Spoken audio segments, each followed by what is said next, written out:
Liberation moving for every single human. We have come to win. For all our kids, we are the movement. Liberation moving for every single human. We have come to win. It's time to heal. We are the movement. Liberation moving for every single human. We have come to win. I know you know we are the movement. Liberation moving for every single human. We have come to win. You feel our soul. We are the movement. Liberation moving for every single human. We have come to win. So sing with me. We are the movement. Let's go. Liberation moving for every single human. We have come to win. For all your feet, we are the movement. Let's go. Liberation moving for every single human. We have come. We have come to win. In one voice, we are the movement. Liberation moving for every single human. We have come to win. All across this land, we are the movement. Liberation moving for every single human. We have come to win. That's why we sing. We are the movement. Liberation moving for every single human. We have come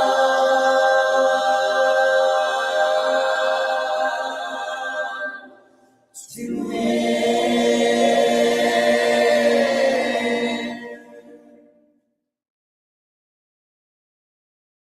Welcome everyone to tonight's Freedom Church of the Poor. My name's Tammy Rosing with the National Union of the Homeless and a minister with the Freedom Church of the Poor. I am wearing a National Union of the Homeless shirt and a purple stole with white wording that says "Fight Poverty, Not the Poor." Here with Matt. Hey everybody, I'm Matthew Rosing. I'm a minister of the Freedom Church of the Poor, also with the National Union of the Homeless, and I'm wearing a white stole that says "Jesus was homeless." Because if you know the truth about Jesus, you know that he was. I'm going to read the accessibility statement here for Freedom Church of the Poor. Here at Freedom Church of the Poor, we strive to make this space accessible to all. We invite you to come as you are, to act out of empathy, to hold each other in our full humanity, to hold ourselves and others accountable, but always with grace and love, and to dream of a world where all thrive. Thank you, Matt. So let's get grounded in tonight's service. You know, every day, like as somebody who works full-time in behavioral healthcare, and you know, as somebody who spends all my other free time in with all of you in this movement organizing, and just what we see, right? We're in very trying times right now. The conditions are in such a way that even more so than I've even experienced growing up as somebody who was a kid in the 80s, you know. And I see this mass like grand awakening, like the working class is starting to really like awaken and looking for answers. And because of the conditions are so intense, they are responding in various ways. And it is up to us to really like be a beacon of hope and be a home for these people looking for a place to turn. There is a massive amount of the battle for the Bible happening right now, just in our nation and across the globe, to a point where we can no longer ignore it. You know, we have to engage in it. We can't let the ruling class win. And that's what I think about with Freedom Church of the Poor, as someone who experienced religious trauma growing up in the Bible Belt of Pennsylvania. I found solace in Freedom Church of the Poor. I healed through Freedom Church of the Poor. I don't know if you wanted to say something. I just want to point out one of the scriptures we're reading tonight is Psalm 23 is very dear to my heart, and it's very dear to a lot of people because of what it says in it. Just a little phrase quick is, we walk through the valley of the shadow of death, but we fear no evil, for thou art with me. We need to have that understanding. This is trying times, but we're with each other. That's who we got. We got each other right now. And as long as we stand together and fight, we can win this battle. So, mission statement, I'm going to read here real quick. The mission statement of Freedom Church of the Poor. Yeah, let me pull this up. Thank you. The Freedom Church of the Poor is a spiritual and political home for movement leaders. We believe in the fundamental dignity and value of all life, in a world of abundance where all can thrive. We gather as a community of faith to support and care for each other. We commit to realizing the abundance of the world of God promises by identifying, developing, uniting leaders who will build a movement to end poverty led by the poor. In this community and through our commitment to the struggle, we also seek to rediscover and share a vision and practice of religion that is rooted in truth, justice, and love. I'm going to turn it over to Reverend Letiah to read the season statement. Good evening. So good to be with all of you at the Freedom Church of the Poor. I am Reverend Dr. Letiah Fraser. I am a Black woman with long locks, wearing a pink sweatshirt and black glasses. We are in the season of liberation in the Freedom Church of the Poor. Also, this Eastertide season. The story of Jesus' death and resurrection is the story of the state execution of an insurrectionist, which ends in the triumph of God over the powers of death and destruction. The story of resurrection recalls the history of the Israelite people in the Exodus and other passages of liberation and salvation. In the season of the days of liberation, we celebrate the many examples when the liberation of the oppressed has triumphed over forces of evil. This time celebrates the many ways that the poor today and throughout history have been victorious over the forces of oppression and death.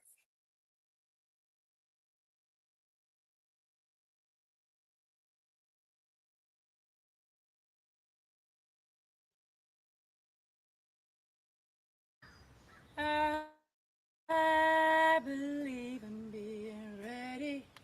I believe in being ready.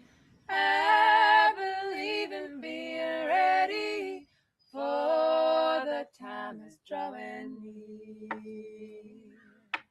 I believe in being ready. I believe in being ready. I believe in being ready, for the time is drawing near. Brothers, sisters, please get ready. Brothers, sisters, please get ready. Brothers, sisters, please get ready, for the time is drawing near. Oh, there'll be signs and wonders. Oh, there'll be signs and wonders.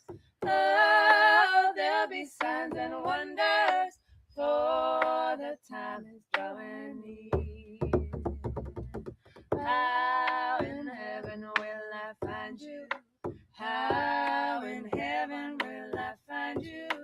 How in heaven will I find you? For the time is drawing near. We'll turn around and just start over. We'll turn around and just start over. We'll turn around and just start over, for the time is drawing near. I believe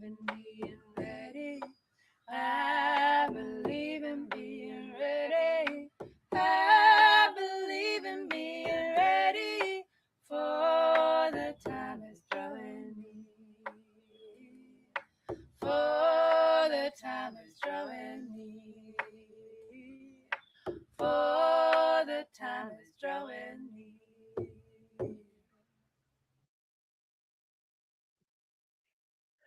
I love that song. I need to read it again. Listen to it again. I am going to read our scriptures for this evening. If they can pop up here. We have two separate scriptures. We're going to start with Acts 2:42 to 47. They devoted themselves to the apostles' teaching and fellowship, to the breaking of bread and prayers. Awe came upon everyone because many wonders and signs were being done through the apostles. All who believed were together and had all things in common. They would sell their possessions and goods and distribute the proceeds to all as they had need. Day by day, as they spent much time together in the temple, they broke bread at home and ate their food with glad and generous hearts, praising God and having the goodwill of all the people. And day by day, the Lord added to their number those who were being saved. And also, we're going to read Psalm 23, a familiar passage for some. The Lord is my shepherd, I shall not want. He maketh me to lie down in green pastures. He leadeth me beside the still waters. He restoreth my soul. He leadeth me in paths of righteousness for his name's sake. Yea, though I walk through the valley of the shadow of death, I will fear no evil, for thou art with me. Thy rod and thy staff, they comfort me. Thou preparest a table before me in the presence of mine enemies. Thou anointest my head with oil. My cup runneth over. Surely goodness and mercy shall follow me all the days of my life, and I will dwell in the house of the Lord forever. This is the word of God for the people of God. And another scripture we have is John 10, verses 1 through 10.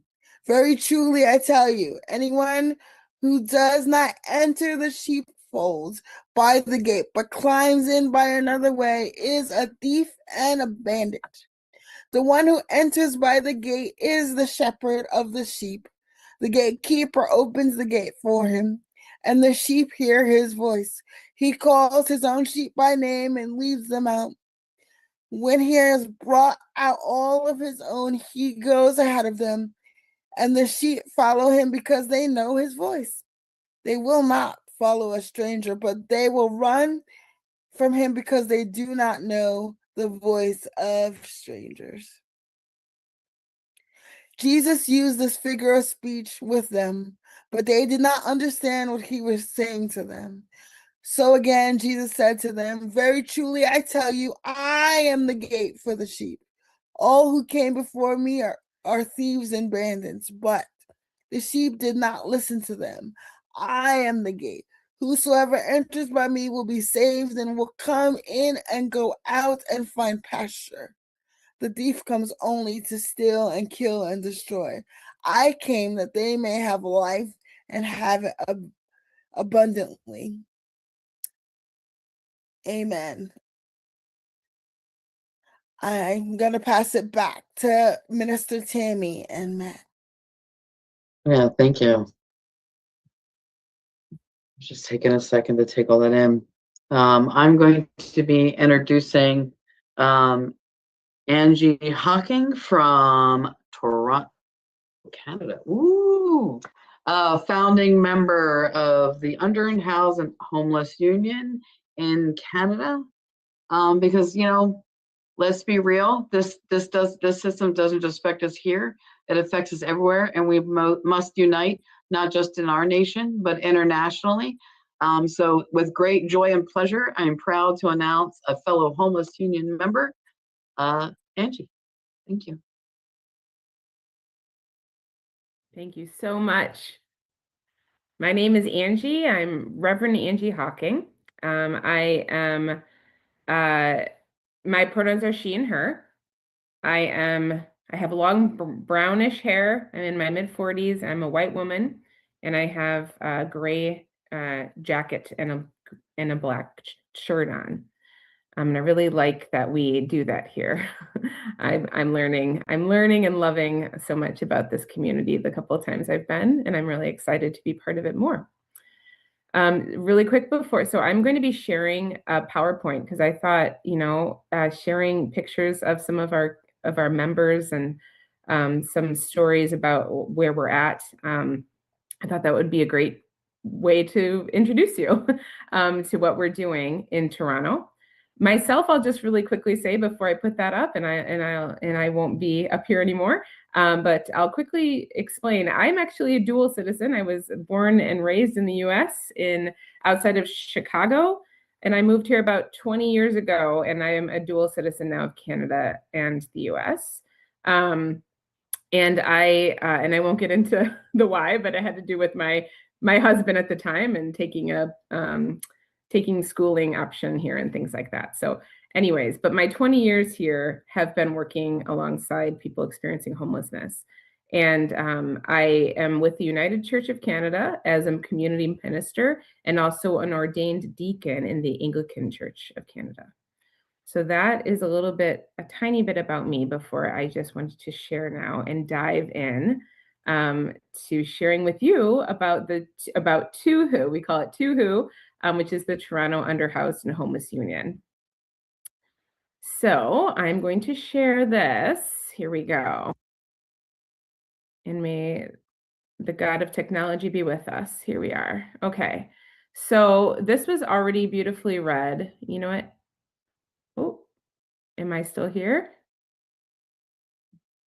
It's telling me my internet is unstable. Am I here? You are still here right now. Okay.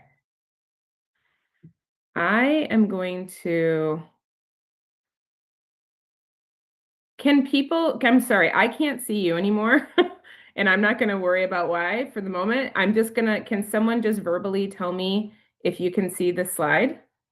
I can see the slide. Thank you so much. Thank you. So this was already beautifully read. But I've been kind of grounded in our Acts passage as I made this little info session slideshow for you today about our work.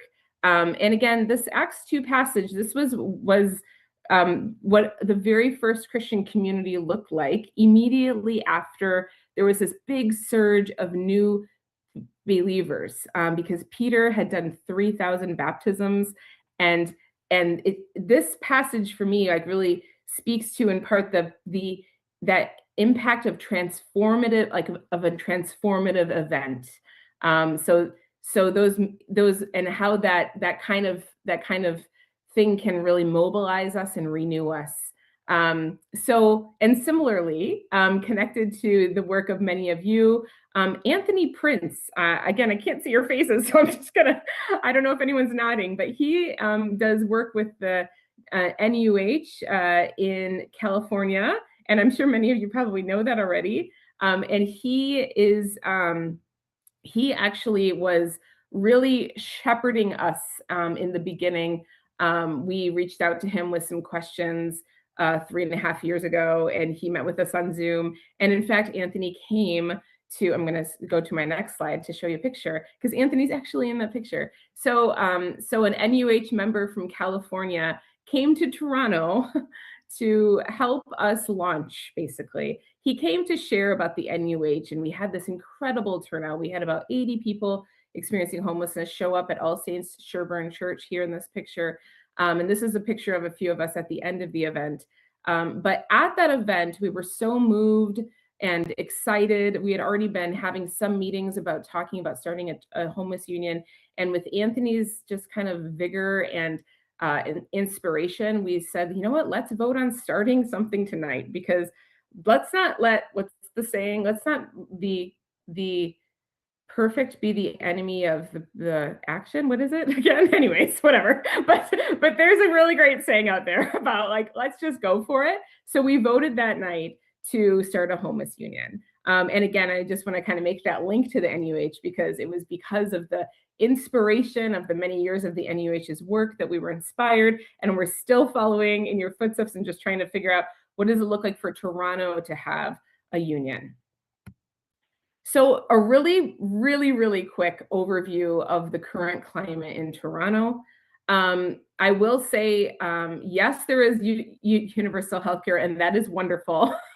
And please keep fighting for it. You all need it just like we do. And it's absolutely wonderful. Outside of that, we're seeing a lot of the same things that you see. We are, so homelessness has actually doubled in Toronto in the last 5 years. So it's a crisis. We are in major crisis here. Encampments are, we had a season, especially during COVID, where encampments were everywhere downtown. The city got extremely violent towards them, and many people, and now they have a new system where they are taken down very, very quickly. People, they say because they're housing people, but we all know that that's very rarely happening. People are just constantly being displaced. But most people, a lot of people I know are sleeping on public transit, outdoors in sleeping bags, so without tents because they don't want to draw attention to themselves, in cars, they're couch surfing. So it's not, so as much as the city likes to send a message that encampments are gone, so homelessness is getting better, we all know, even the data shows us homelessness is getting much, much worse here. People on Ontario Works, so the name for welfare here is called OW, Ontario Works, get $733 a month. And on ODSP, which is the name for disability, get $1,250 a month. No rates have been significantly altered since the 90s, and they've even been frozen, not even a couple dollars or cents for any cost of living increases for over 10 years. And by comparison, maybe that sounds like a lot of money, but just so you know, an average rent for a 1-bedroom apartment here in Toronto is $2,400 a month. And that's actually, I know some people that pay more than that. So this is like nothing. Like people have literally nothing to live on. And if you're in a shelter, I didn't add this to this, but if you're in a shelter, you're not getting that full $733, you're getting about $380 a month. So it's destitution, basically, if you're on social assistance. The average wait time for an RGI unit, I don't know if that's a term that you use, but it's like our term for rent geared to income social housing in Toronto is 16 years. So people are waiting 16 years on a wait list. Most people are dying. Also, if you're on the wait list and they can't find you, you get back moved to the bottom. It's horrible. The shelter system is full, absolutely full and overloaded. And on this note, I'm actually going to stop share because I'm going to show you a video in Sebastian's words and not mine. Sebastian is a TUHU member. And I'm going to share a video of Sebastian talking about this. Now, this video was not made by us. It was another group that was kind of platforming what Sebastian was saying in a video, but I thought it was really well put. So I'm just going to share that with you here. Throughout my time being unhoused, I never stayed in a shelter. Not because I didn't try, but because the system had no availability. I made 107 calls in 7 days. Not one bed. I eventually gave up. People are being left outside in crisis because the infrastructure just isn't there. We do not get to veto shelters near where we live. As the parent of a small child, I understand why some might not want shelters near schools. But one of the best things about Toronto is that there are schools everywhere. We have to recognize that putting shelters absolutely nowhere near anyone is not realistic. Homelessness in Toronto is an emergency. Everyone can see it. We all need to treat it like the emergency it is. We need you, the decision makers, to see us not as statistics, but as neighbors. Thank you for your time.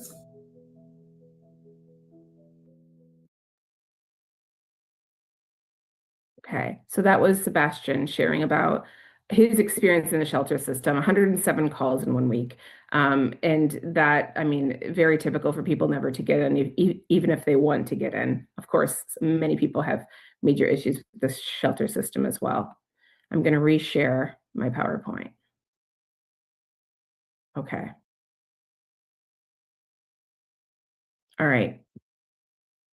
So, and beyond that clip explaining a little bit about the shelter system, how overloaded it is, it's also a great example of an introduction to some of the work that TooHoo is doing. So Sebastian is a member of TooHoo and actually one of our new staff, which I'll talk about in a minute, in a moment. He and many others have been doing deputations in City Hall whenever we can, whenever an issue connects to homelessness. The other picture on this slide here is we just set up shop and had a very successful press conference a couple months ago, where we talked about the need for shelter accessibility. So people experiencing disabilities and that need mobility devices actually have many fewer options within the shelter system, very, very few options. So, so we had a press conference about that just recently. So what is TooHoo? Again, I'm very just kind of brushing over a few things. I hope that you walk away with a bit of an overview of what we're doing. These are some of our grounding statements. As people who experience homelessness and insecure housing, we know what we need to improve our lives and end homelessness, but we're rarely listened to and our opinions are not valued. This will change. The collective work of TooHoo, oh, and I was gonna say, this is Lynn to the left. Lynn lived in an encampment for 3 years and is now housed in RGI housing. Just in the last few months. And Azil to the right is living in a shelter. It's actually a shelter hotel. We have these shelter hotels here in Toronto that started during COVID that are constantly closing now. So people are losing those options, but she is in a shelter hotel right now. The collective work of TooHoo helps us go from feeling powerless in the system to finding our power and collective voice. TooHoo works together to amplify our stories and the stories, and we believe that stories are the catalyst for change. This is Nasser. He's an executive member in TooHoo, as is Justin right next to him, both whom live in different shelters. Nasser is a recent refugee claimant from Sudan. He was doing incredible environmental activism there and then became at risk of death. So he is here hoping to stay. This here is Kelly. Kelly was instrumental in starting TooHoo to the left, and Alan, who's one of our executive members, who also stayed in a shelter for a long time and now is housed, which is wonderful, and is actually working at one of the drop-ins that we're in. So we organize around issues that matter to us, the big stuff, so like changing systems, and the day-to-day. For instance, an improvement that people must see in a shelter. All of it matters to us. So the day-to-day organizing we see, and those wins that we can make there, we see that as opportunities to sharpen our capacity for large-scale revolution. So it must always stay connected is how we see it, and one cannot be done without the other. We come together to learn from each other and about the systems that bind us and build our capacity to make change. Our union builds unity, support, and community for homeless and housing insecure people. And we know that people living in shelters, encampments, insecure rentals, and social housing are leaders in their communities. The pictures here to the left, we have a picture of some of us making one of our banners. We have these incredible TooHoo banners that have handprints of all of our members on them. We have a couple of them, so that's one of the groups working on that. The other is just a couple days ago, we had another training. We do a lot of trainings. People are really interested in learning. People are often written off of people that, as people, even within advocacy circles, like I think I see it can be easy to write people off, certain people off as, oh, they don't want to learn or something. And it's like, we really want to fight that narrative. So in TooHoo, we're always always offering options for education. We're doing the Power Up, or the Organizing for Power training, if anyone's ever heard of that, with which is international, which is online, and we love that. And we also do a lot of other trainings with community organizers that are well known in Toronto and Ontario. So where we're headed, again, this is a quick snapshot, but I just wanted to touch on a few things. TUHU has over 300 members and counting. What it means to be a member is to sign a pledge. We do not just randomly get pledges signed in like large scale events. We believe that people must kind of really, truly engage and really kind of commit to being a member. So these are pledges of people that are really, involved, or at least for the season of life that they're in. There's no fees to participation, but what people give is their time and is their effort that they're able. We have 15 people on our executive board. It's a 6-month commitment, and people can run again. And now we're very excited to have 3 new staff this year. So we have 3 part-time staff. Sebastian, Eddie, and Amaro. Amaro lives in a shelter. Eddie is experiencing a lot of housing precarity.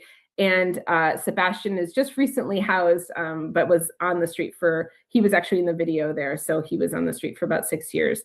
Our general meeting attendance is between 20 and 50 people once a month.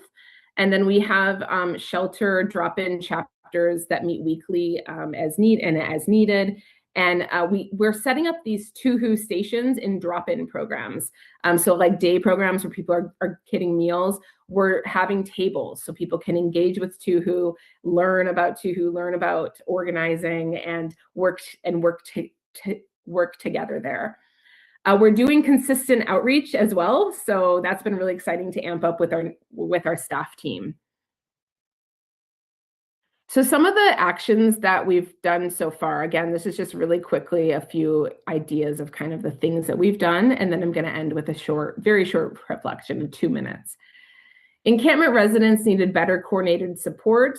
So this picture in the lower right-hand corner, we had folks, we had a giant, a couple years ago, there was 140 or so tents in one park, and people would drop off meals, but they weren't asking people there who lived there when they wanted, what they needed, or when they wanted meals. They were working on their own schedules.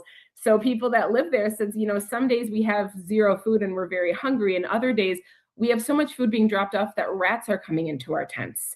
Like this gift of, here's food for you was on everyone else's schedule and not theirs. And it was actually harming the people that were living there and making things worse for them. So they decided, we want to help them coordinate. We want to help these volunteer groups coordinate. So we built this large A-frame wood structure, and people were able then, that lived in the encampment, were able to slip in notes. And we directed everyone that was dropping off food to say, check the schedule. We made this giant schedule. And we said, this is where people are asking for food and asking for things. And this is when it's full, and this is when they're good. So it was a way for them to basically say, this is what we need. So that was just a small example of the kind of work that we're trying to do in encampments and such.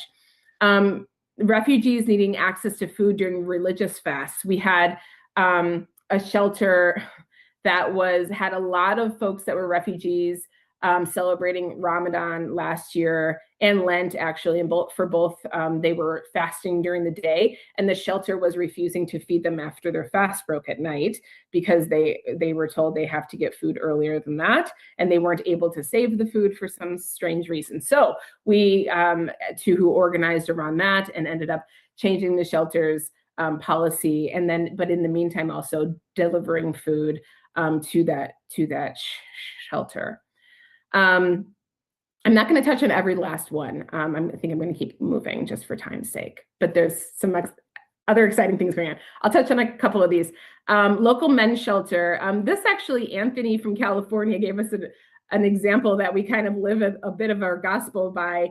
And he said, how they started in Chicago is they started with toilet paper. And when we were organizing at one of the men's shelters, and when we were organizing at one of the men's shelters in Toronto, we said, what do you need? Like, what matters to you now? And what everybody kept talking about was shower curtains, because it's like a jail shower there, and there was no shower curtains. So the first thing that started our work in that shelter was, we need shower curtains, and meeting with the leadership and discussing that and bringing that to the attention of some media that was local. And that actually helped us really gain. So not only we had a win with the shower curtains, which was wonderful, but then also helps gain capacity building, gain confidence, and more and more. And so we've done a lot of work at that shelter. Actually, it's very exciting. We've organized City Hall deputations at the day that you saw in that video, as well as a couple of others.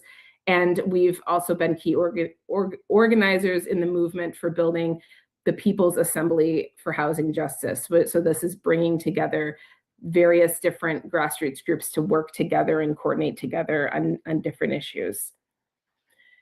And right now, the things that are kind of like at the front of our list, and not only I hope does this inform you about what we're doing and maybe even inspire, but really like we're inspired, I'm inspired by you all the time. And maybe you hear something that you're working on too. I would love if anyone wanted to connect after and say, hey, we're working on something similar, or we did something like what you want to do. Like, I would love to learn from you and figure out how we can work together. Here's a couple quick things that we're working on right now.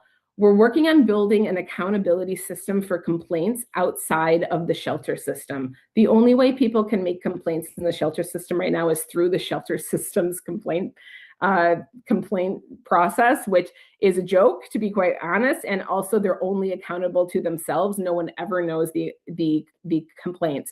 So we actually want to build a freestanding outside of the shelter system complaint system, not only to, of course, help people get what they are needing and that are never being answered, but also the longer picture of this is a way to capture important data for larger scale actions and for shelter transformation advocacy ultimately. So we're pretty excited about that, but it's a pretty big thing. So if anyone has ever heard of people doing this work, I'm sure they have, that'd be wonderful to learn from. FIFA, so I don't know if some of you are in cities that are being hosting the FIFA games, but it's causing massive displacement across the US and Canada and Mexico in different cities that are doing this. So right now we're doing outreach at Union Station. They are majorly increasing surveillance of unhoused people and violence towards unhoused people from the police and from security.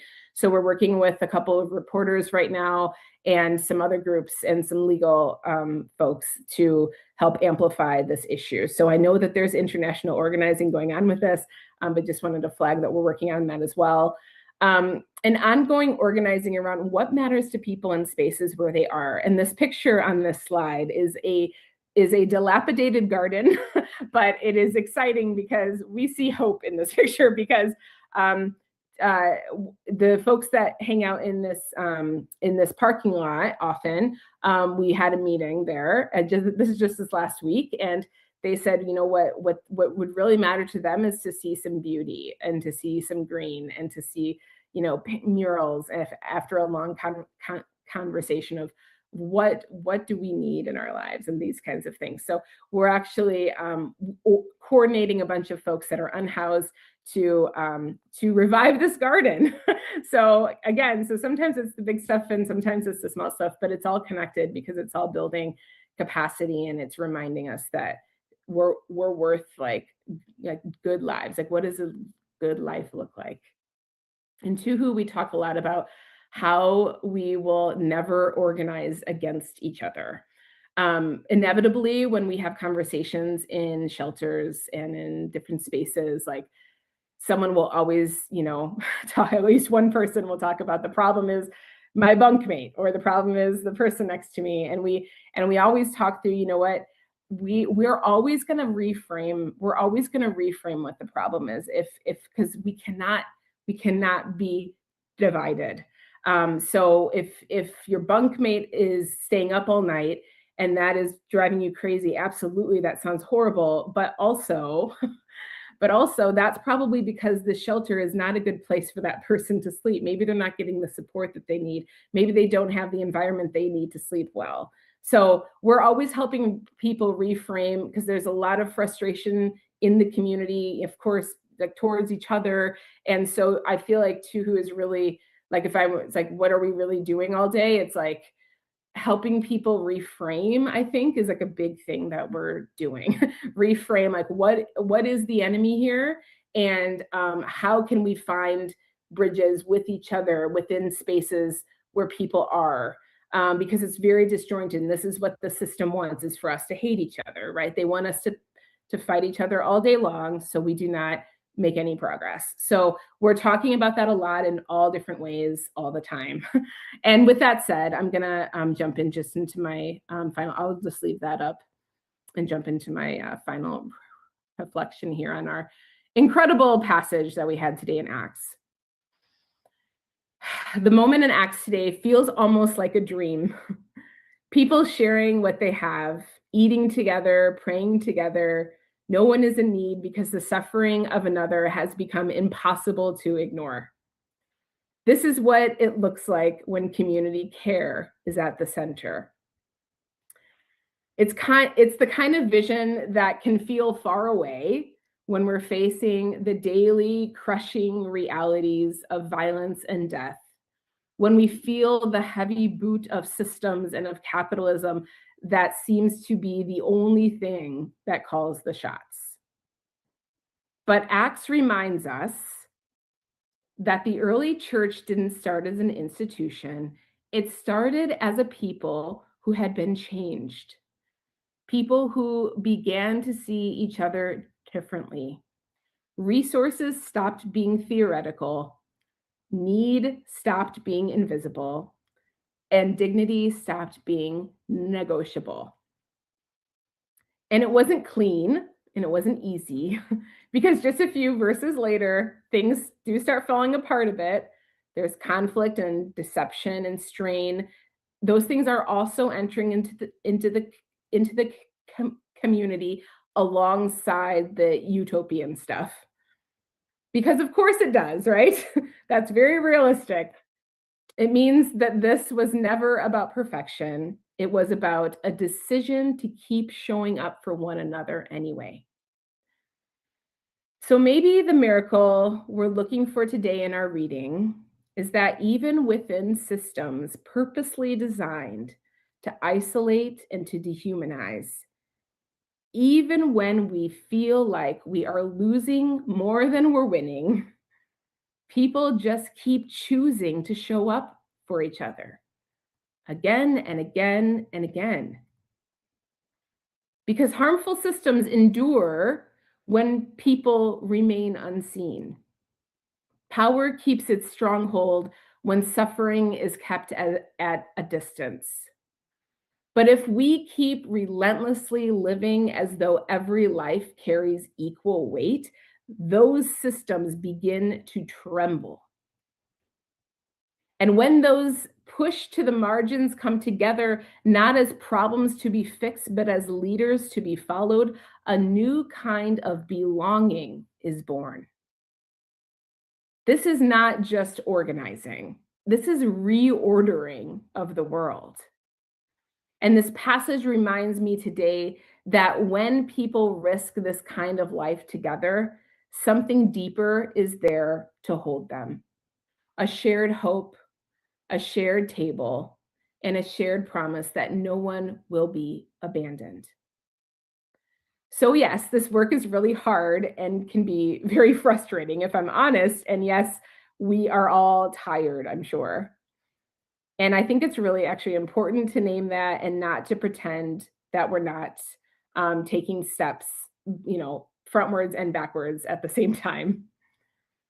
But this work, just like the early church, is also stubbornly hopeful. Because just like the 3,000 people who'd been baptized and transformed and committed to starting this early church together, we have seen something. And we have seen what it looks like to belong to each other. And once you've seen that, you cannot unsee it. So we keep devoting ourselves, making a conscious decision each day to one another, to the work, and to a life where no one is left in need. And we have a deep and knowing trust that we're part of building something that cannot be taken away. Amen. Thank you. Thank you so much for having me. Thank you for those amazingly beautiful words. Inspiration, everything you said, really, similarities it's scary. You're right. You're dead on. It's a system of oppression that we live under, this empire that we live under that is crushing us.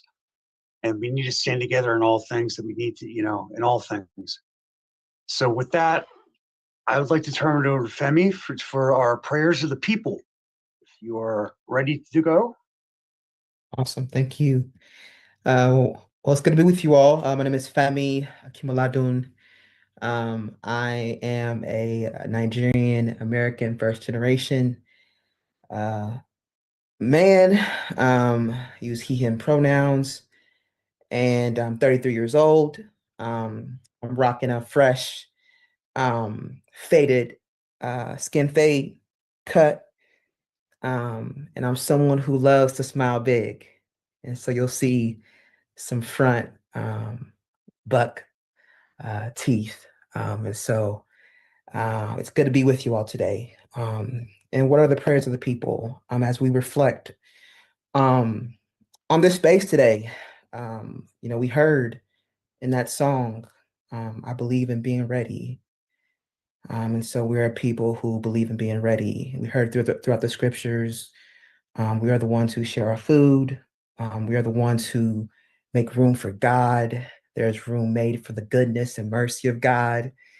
And we heard that through Reverend Angie with the space, the important, beautiful space and community that's being made through Toronto Underhoused and Homeless Union. And so we are people who have been changed. We are the ones who make room for community care. And we are definitely hopeful, is what I heard. And so as we're reflecting on that, we're people who make room for these things, for peace together, for the sake of liberation, change. I want to bring in a meditation from Howard Thurman, Meditation of the Heart. And it says, it's titled, I Seek Room for Peace. I seek the enlargement of my heart that there may be room for peace. Already there is room enough for chaos. There is in every day's experience much that makes for confusion and bewilderment. Often I do not understand quite how my relations with others become frayed and chaotic. Sometimes this chaos is a positive thing. It means that something new, creative, and whole is beginning to pull together the tattered fragments of my relationship with a person and to fashion it into that which delights the spirit and makes glad the heart. Sometimes the chaos is negative, a sign of degeneration in a relationship once meaningful and good. There is room enough for chaos. But the need of my heart is for room for peace. Peace of mind that inspires singleness of purpose, peace of heart that quiets all fears and uproots all panic, peace of heart that filters through all confusions and robs them of their power. These I see now. I know that here in this quietness, my life can be infused with peace. Therefore, before God, I seek the enlargement of my heart at this moment, that there may be room for peace. And if anyone has prayers, you can drop them in the chat. But I want to pray for Reverend Angie and the space and the important space, important community that's being made in Toronto. My prayer is that the garden will be revived. Many will be fed. That abundance of life will be all around Toronto Underhoused and Homeless Union. that many people would be added to the fight to change the conditions, that they would make room for peace together for the sake of liberating change, and that all the things that that community seeks, that your community seeks, will be accomplished.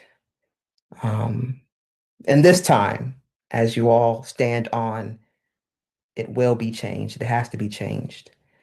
I pray for the children and families of al-Khar at the West Bank of Palestine, for their protection and the safety of their village.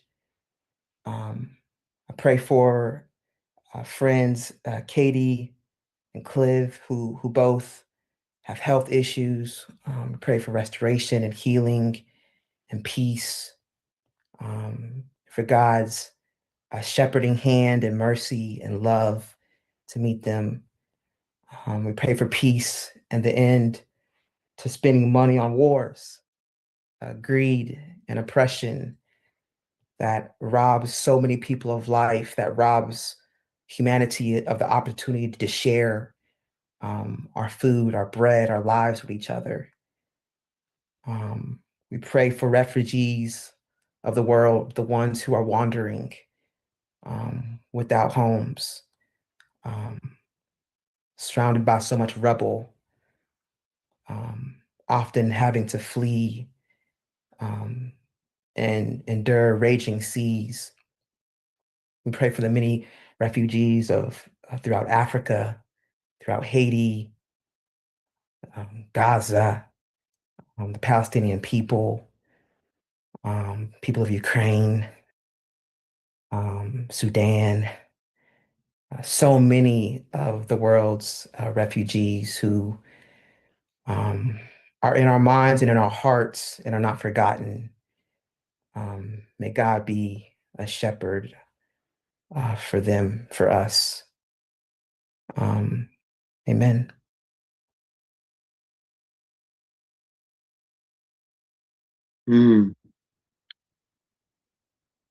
Thank you.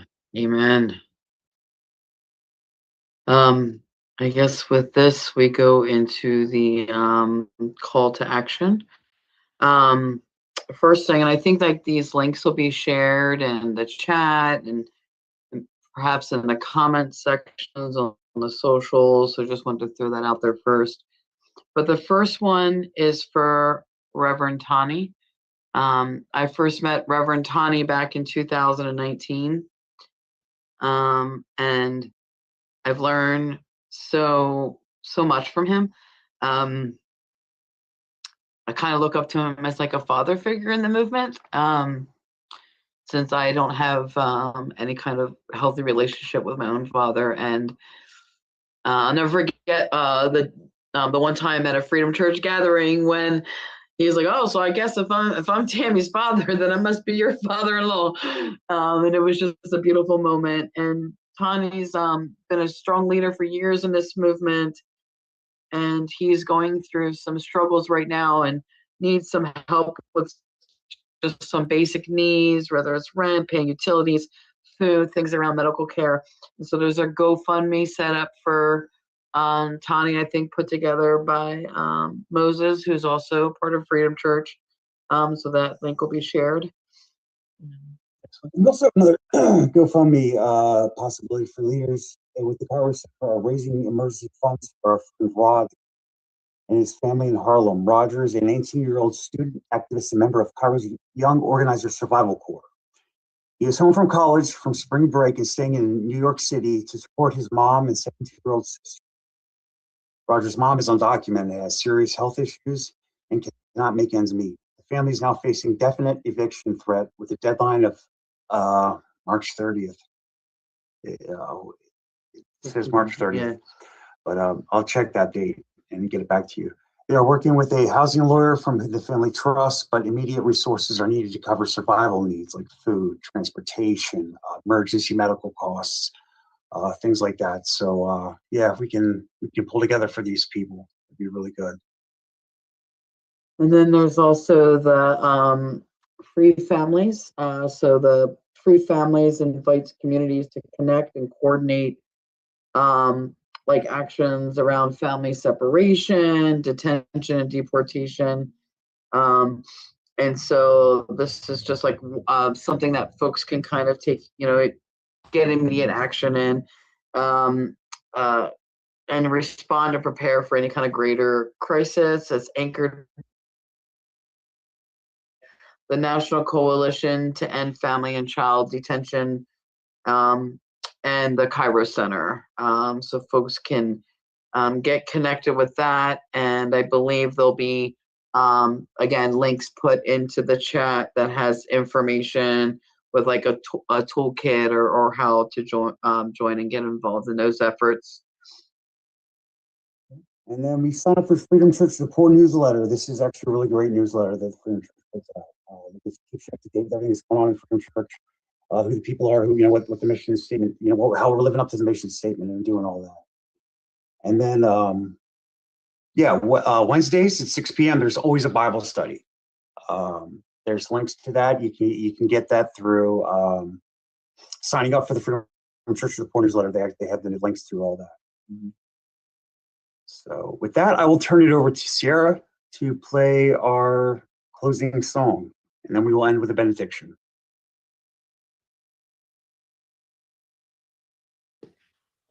We shall be known by the company we keep, by the ones who circle around and tend these fires. We shall be known by the ones who sow and reap the seeds of change alive from deep within the earth. It is time now. It is time now that we thrive. It is time we lead ourselves into the well. It is time now. Oh, what a time to be alive. In this great turning, we shall learn to lead in love. In this great turning, we shall learn to lead in love. We shall be known by the company we keep, by the ones who circle around and tend these fires. We shall be known by the ones who sow and reap the seeds of change alive from deep within the earth. It is time now. It is time now that we thrive. It is time we lead ourselves into the well. It is time now. Oh, what a time to be alive. In this great turning, we shall learn to lead in love. In this great turning, we shall learn to lead in love. We shall be known by the company we keep, by the ones who circle around and tend these fires. We shall be known by the ones who sow and reap the seeds of change alive from deep within the earth. It is time now. It is time now that we thrive. It is time to lead ourselves into the well. It is time now. Oh, what a time to be alive. In this great turning, we shall learn to lead in love. In this great turning, we shall learn to lead in love. In this great turning, we shall learn to lead in love. In this great turning, we shall learn to lead in love.